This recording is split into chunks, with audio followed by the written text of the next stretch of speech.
Hello， 大家好，我是阿曼达。今天是来填一个很久之前挖的坑，就是皮蛋。那先讲一下皮蛋的名称哦，可能管它叫松花蛋、皮蛋、变蛋的都有。有些地方呢会对应不同的东西，比如说可能是鸭蛋做的叫松花蛋，或者鸡蛋做的叫变蛋。但因为不是全国都是这样子，那我觉得对不了解的人来说可能会有一点容易混淆，所以我今天会用一个比较学术的解释，就是松花蛋、皮蛋、变蛋呢，其实都可以看作是统称。后面我也会统一的叫皮蛋，但是因为用到的蛋不同，我可能会叫它鹌鹑皮蛋、鸡皮蛋或者是鸭皮蛋。不管哪种蛋，首先你需要买点皮蛋粉，长这个样子。它主要的成分其实挺简单的，就是草木灰、纯碱还有石灰，另外就是加上一些泥土，帮助这个粉可以裹在蛋的表面。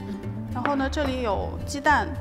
鸭蛋和鹌鹑蛋，这3种蛋都可以拿来做皮蛋。最后出来的结果会略有一点不同，大家继续往后看就知道了。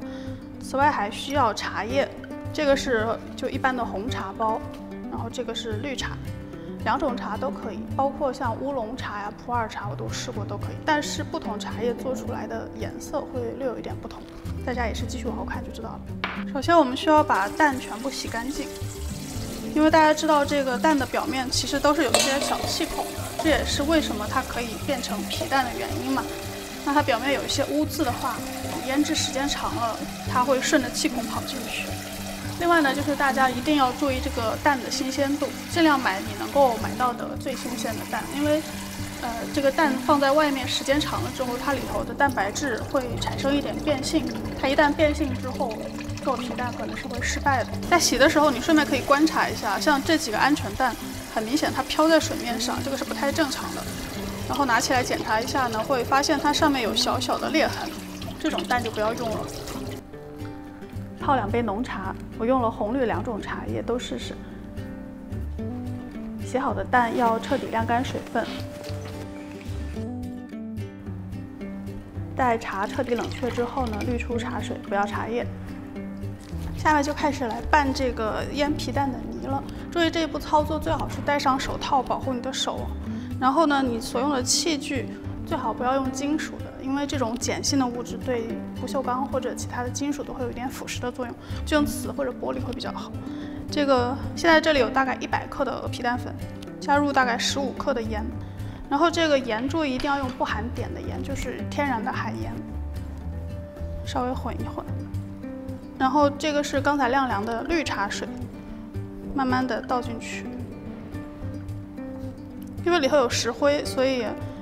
倒水进去之后呢，它会有点发热，这是正常现象。拌好的泥差不多就是这种浓稠的程度，你感觉一下，它应该一会儿可以很容易的裹在蛋的表面。因为现在还有点热啊，稍微冷一会儿，差不多半个小时，等它彻底冷却的时候再来用。接着是红茶版本，一样是加盐加茶水。现在冷却的2碗糊糊都可以用了。首先给大家演示一个鸭蛋，这种干净的、完全晾干、表面没有水分的鸭蛋，放进这个糊糊里，这样滚一圈，让它的表面正好这样很均匀的裹上一层薄薄的泥。检查一下没有露在外面的部分。这层糊的厚度就是不能太薄，也不能太厚，大家感受一下，就是能够均匀的裹住它，不露出白的地方，但是不会太厚。裹好的一个蛋放到一个保鲜袋里头去，接着裹下一个。这样裹的过程中，你可以感受到上面过多的泥浆，其实它会自己滑落下来。就是差不多这样裹好以后，你稍微这样等一会儿，让它过多的泥浆离开蛋就好了。然后这样几个一组，我差不多会在一个袋子里头放3个。现在可以把它袋子口封起来，注意动作要小心哦，不要碰掉上面的泥，扎好口。如果你怕自己忘记呢，可以在上面写上记号。接着是红茶的泥，和刚才绿茶是一样的，它放一会儿之后可能会结块，用之前要再拌一下。然后现在是鸡蛋放进去，裹一圈，拿起来稍等一会儿，放到保鲜袋里。记得在袋子上写上，防止忘记。像鸭绿、鸡红、安红之类的。安红，我想你。把蛋全都包好之后，就准备储藏。你可以准备一个盒子，闲置不用的就好了，再加上一块暂时闲置不用的破布，或者是家里的旧衣服都行。先在盒子里头这样垫一层，把刚才的蛋小心的放进去。因为鸭蛋、鸡蛋、鹌鹑蛋它们熟成的时间都各不相同，所以你在放的时候最好把它们都分开，不要混在一起。下面已经鸡蛋、鸭蛋我都放在底层了，鹌鹑蛋要放在上面，布隔一层保护一下。因为鹌鹑蛋是最先好的，所以放在上层，然后最后再给它包起来。这样包一层布在里头呢，一个是防止它们撞击，另外一个可以相对保持和温度比较恒定。最后呢，你可以在盒子上写上日期，方便你自己记得。然后把它放在一个阴凉避光的地方，也是温度比较恒定，远离火源或者是暖气，放在橱柜里头就比较合适。除了我用的这种，市面上还可以买到不同版本的皮蛋粉，比如还有这种泥浆状的，虽然长相差别比较大，但基本原理都一样，制作过程也是类似的。现在市面上的皮蛋粉其实大部分都是不含铅的，所以不用太过于担心，买哪种都是差不多的。但做皮蛋最关键的点呢，其实是温度和时间，这也是最容易失败的因素。最适合的温度是大概20到25度之间吧。那这一期之所以这么久才来填这个坑呢，也是因为前段时间其实早就拍了，但是因为正好赶上盛夏，那个温度可以飙到35度以上，或者是早晚温差会特别大。在这种天气情况下，其实失败率会很高的，所以呢就一直等到现在。现在是一个比较适合的温度和天气了，所以才把这集放出来，并且我也有一直在研究这个温度和时间之间的关系，所以呢这里会放出一个表格供大家参考。现在以25度左右的室温为例啊，这批鹌鹑蛋腌制了5天，现在是正好的状态，要及时停止腌制的过程，所以需要洗干净表面的泥，擦干水分之后呢，放在通风的地方。另外，刚做好的蛋会有比较强烈的碱味儿，通风几天后碱味儿会散去一些，会更好吃的。大家可以看到，用红茶、绿茶腌好的蛋，颜色上是有点区别的，但里面的状态和味道基本上区分不大。接着是这批鸡蛋，现在是腌制了12天时间。可以看到表面的泥比最开始的样子要变干了一些，但摸起来还是潮湿的。同样也是需要清洗掉。我刻一个刚腌好的蛋给你们看看，蛋清是完全凝固的，但看起来是很软，对吧？这是很正常的。掰开看看里面的蛋黄其实是正好的，有非常诱人的糖心。和鹌鹑蛋一样，做好的鸡蛋也需要擦干晾干，然后放在通风处晾几天再吃，一是去掉一些过于浓烈的碱味儿，另外呢，蛋清也会蒸发掉一些水分，不像之前那么软，就像现在这样比较成型。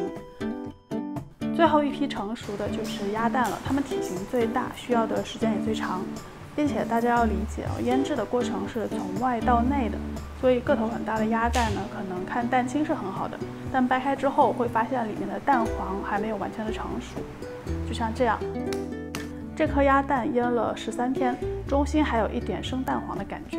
就说明时间还差一点。接着这颗鸭蛋腌了14天，蛋黄还是很有流动性，但是你可以看到它已经变得半透明了，不太有生鸡蛋的那种质感。这个时候其实就正好了，后面晾几天蛋黄会进一步凝固。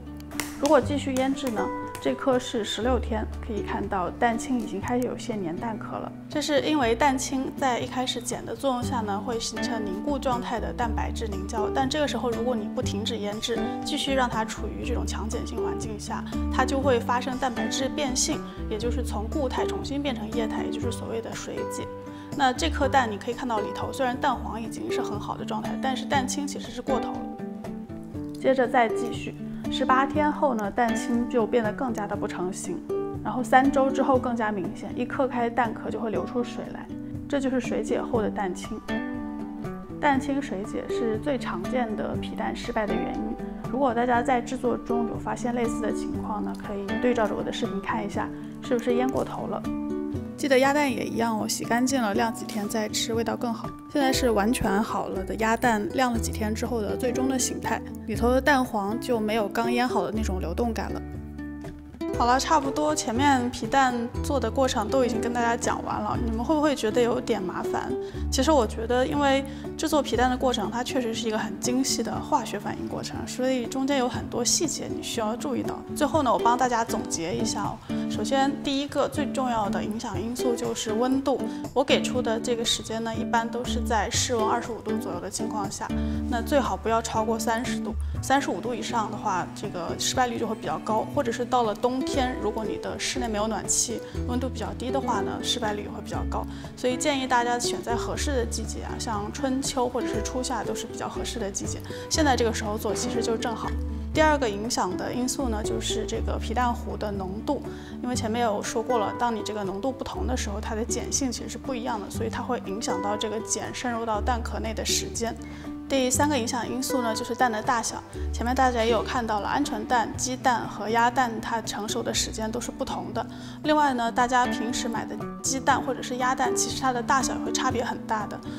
比如买土鸡蛋或者是不同品种的鸭下的蛋，它的个头都会差别很大，这个可能需要大家自己去摸索一下最适合的时间了。第4点呢，就是前面有提到过，蛋清和蛋黄它熟成的程度是会略有一点不同的，那你一定要掌握好这其中的度，因为蛋清呢时间稍微长一点，它就很容易化成水，这个也是失败最大的因素，所以呢建议大家还是每天检查一下，不要怕浪费。第5点呢，就是当大家觉得你的皮蛋做到程度正好的时候，一定要及时地终止这个简化的过程，也是前面有说到过的，新手最好是把表面的泥全部都洗掉，这样你是最好控制程度的。当你已经到了比较进阶的程度呢，你可以选择在火候还欠一点点的时候，就把皮蛋拿出来风干，等到它风干的过程中，这个简化的过程也会慢慢的终止。最后一个呢，就是松花并不是成功的标志，松花一般在刚刚做好的皮蛋里头都是找不到的，你一定要风干一段时间，等里头的这个盐类有时间沉积之后才会出现松花，所以请大家不要过于纠结这个皮蛋到底有没有出现松花，